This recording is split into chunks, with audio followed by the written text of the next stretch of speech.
Sir cancer అంటే చాలా డెవస్టేట్ అయిపోతారు కదా ఫ్యామిలీస్. కరెక్ట్. సో ఎలా హౌ డు దే అంటే కమ్ టు యూ అండ్ మీరు ఎలా కోప్ చేస్తారు, ఎలా డీల్ చేస్తారు? ఫస్ట్ ఆఫ్ ఆల్ చాలా మంది వచ్చినాక ఏం చెప్తారంటే డయాగ్నోసిస్ చెప్పొద్దు, ఆ వర్డ్ చెప్పొద్దు, చెప్తే కృంగిపోతారు, కూలిపోతారు, చెప్పొద్దు. ఎవరు చెప్తారు? ఫ్యామిలీ మెంబర్స్ వచ్చి చెప్తారు. సో అంటే వాళ్ళు నన్ను ఎలా చూస్తారంటే నేను ఏదో డెత్ సెంటెన్స్ ఇస్తున్నాను వాళ్ళకి, ఇంతకాలం ఉంటారు అనేటువంటి ఒక ఎక్స్పెక్టేషన్ తో వాళ్ళు నా ముఖం చూస్తూ ఉంటారు.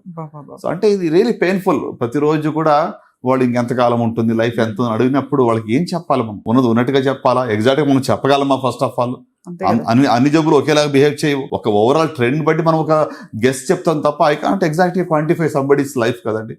సో అంటే it is really in a way painful. ఎందుకంటే 80% ఇప్పుడు కూడా లేట్ స్టేజ్ లో మన దగ్గరకు వస్తున్నారు కదా. అంటే మెజారిటీ వాళ్ళకి బ్యాడ్ న్యూస్ ఇవ్వాల్సి వస్తుంది. అవునవునవును, బ్యాడ్ న్యూస్. అంటే మీరు స్టేజ్ 3-4 లో ఉన్నారు.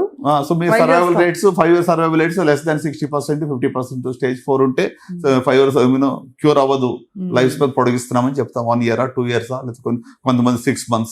ఆ టైంలో ఫ్యామిలీస్ ఎలా ఉంటాయి సార్? అసలు చాలా ఎమోషనల్ అండి. డెఫినెట్ గా ఇట్స్ వెరీ పెయిన్ఫుల్. అంటే క్యాన్సర్ లో ఒకటి ఏంటంటే పేషెంట్ తో పాటు ఫ్యామిలీ అంతా కూడా సఫర్ అవుతుంది. బోత్ ఎమోషనల్లీ, ఫైనాన్షియల్ గా కానీ, సోషల్ గా కానీ, మొత్తం ఫ్యామిలీ సఫర్ అవుతుంది. అసలు ట్రీట్మెంట్ తీసుకుంటున్నప్పుడు కూడా నేను విన్నది చాలా పెయిన్ఫుల్ గా ఉంటుంది. అంటే సర్జరీ అంటే దెబ్బతో అయిపోతుంది, బట్ ఆ తర్వాత కీమోథెరపీ కానీ, రేడియేషన్ కానీ, దాని సైడ్ ఎఫెక్ట్స్ కానీ చాలా డ్రైన్ అవుట్ అయిపోతారు కదా సార్. డెఫినెట్ గా అంటే I won't say cancer treatment journey simple నేను చెప్పను కానీ, బట్ గత 10 ఏళ్లలో క్రితానికి ఇప్పటికి చూస్తే మార్పులు బాగా వచ్చాయి. బట్ ఈవెన్ దెన్ ఇది రాకుండా చూసుకుంటాం అంత ఉత్తమమైనది ఏది లేదు అని మనం గ్రహించుకోవాలని. ఇప్పుడు ఫుడ్, మీరు ఇందాక ఫుడ్ గురించి మాట్లాడుతుంటే అదే అంటున్నాను. ఇప్పుడు ఫుడ్ జాగ్రత్తలు ఒక 2-3 decades తర్వాత కూడా ఎఫెక్ట్స్ చూపిస్తుంటుంది. ఏదో ఇప్పుడు ఈ సంవత్సరం బాగా ఎక్కువ నాన్ వెజ్ తిన్నాను, రకరకాల డిఫరెంట్ ప్రాసెస్ ఫుడ్ తిన్నాను, వెంటనే వచ్చేది అది. సో ద ఎఫెక్ట్ చాలా సంవత్సరాల తర్వాత ఉంటుంది కనుక మనం లాంగ్ టర్మ్ ఇన్వెస్ట్మెంట్ మన హెల్త్ మీద చేసుకోవాలి. లైఫ్ స్టైల్ అంటే ఫుడ్ ఒకటే కాదు, మరి ఫిజికల్ యాక్టివిటీ కానివ్వండి. అంటే అఫ్ కోర్స్ హ్యాబిట్స్ గురించి మీరు ఆల్రెడీ చెప్పారు, ఇది స్మోకింగ్ గురించి కానీ, మద్యపానం కూడా ఇటీవల చూడండి స్మోకింగ్ కొంతవరకు తగ్గిందేమో, కానీ ఆల్కహాల్ మరి మోతాదు బాగా పెరిగింది. సో ఆల్కహాల్ వల్ల డైరెక్ట్ గా క్యాన్సర్ వస్తుందని మనకి స్టడీ. చాలా క్యాన్సర్స్ అండి, ఒకటి కాదు, ప్రూవన్. అయ్యో ఓరల్ క్యాన్సర్స్ కానివ్వండి, it can be stomach cancer కానీ, ఈసోఫేస్ క్యాన్సర్ కానీ, కిడ్నీ క్యాన్సర్ కానీ, ప్యాంక్రియాస్ కానీ, యూరినరీ బ్లాడర్ కానీ, multiple. And with smoking risk ఉన్నప్పుడు ఇంకా రిస్క్ పెరుగుతూ ఉంటుంది. దాంతో పాటు ఇంకా సరే ఆల్కహాల్ తో పాటు న్యాచురల్ అదర్ హ్యాబిట్స్ అన్ని, స్లీప్ ప్యాటర్న్స్ మారిపోతాయి. స్ట్రెస్ పెరుగుతుంది. స్ట్రెస్ డైరెక్ట్ గా క్యాన్సర్ కారణం నేను చెప్పను కానీ ఇండైరెక్ట్ గా కారణం అవుతుంది. ఎందుకంటే స్ట్రెస్ వల్ల ఏమవుతుంది, అలవాట్లకు బానిసలు అవుతారు. అవును. సో దానివల్ల అంటే ఇట్స్ మల్టీఫోల్డ్ ఎఫెక్ట్ అనమాట. డైరెక్ట్ గా స్ట్రెస్ క్యాన్సర్ కారణం అని చెప్పి ఎవరు ప్రూవ్ చేయడం కష్టం. ఇది అవునవును, అంతే. అదే అడుగుతారు అందరూ, ఏంటి ఎలా చెప్పు, స్ట్రెస్ లేదా? అందరి జీవితంలో స్ట్రెస్ ఉంది కదా.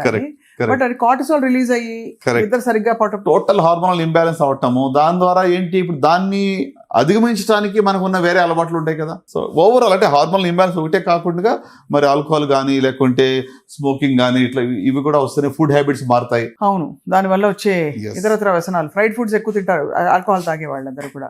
సో ఇదంతా ఒక అంటే ఇది వరకు లేనంతగా ఇప్పుడు ఎంఫసిస్ బాగా ఫుడ్ మీద కనిపిస్తుంది. ఒక చైన్ రియాక్షన్ ఇది. సో అంటే డెఫినెట్ గా మరి సమతుల్యమైన ఆహారము తీసుకోవడం అనేది మనం పిల్లలకు కూడా నేర్పించాలి ఇప్పటి నుంచి. మన పిల్లలకి ఏంటి, కూర్చోగానే బటన్ నొక్కితే వస్తుంది మనకి ఇప్పుడు స్విగ్గీలు, జొమాటోలు. అంటే ఎంత ప్రాసెస్ రెడీ ఫుడ్, లేకుంటే ఇప్పుడు క్యాన్డ్ ఫుడ్ మనం అలవాటు పడిపోయినాం. క్యాన్డ్ ఫుడ్ అలవాటు పడిపోయినాం. సో ప్యాకేజ్డ్ ప్రిజర్వేటివ్స్ వీటన్నిటితో ఉన్న ఫుడ్ కన్నా న్యాచురల్ ఫుడ్ తీసుకోవడం ఎంతైనా మంచిది.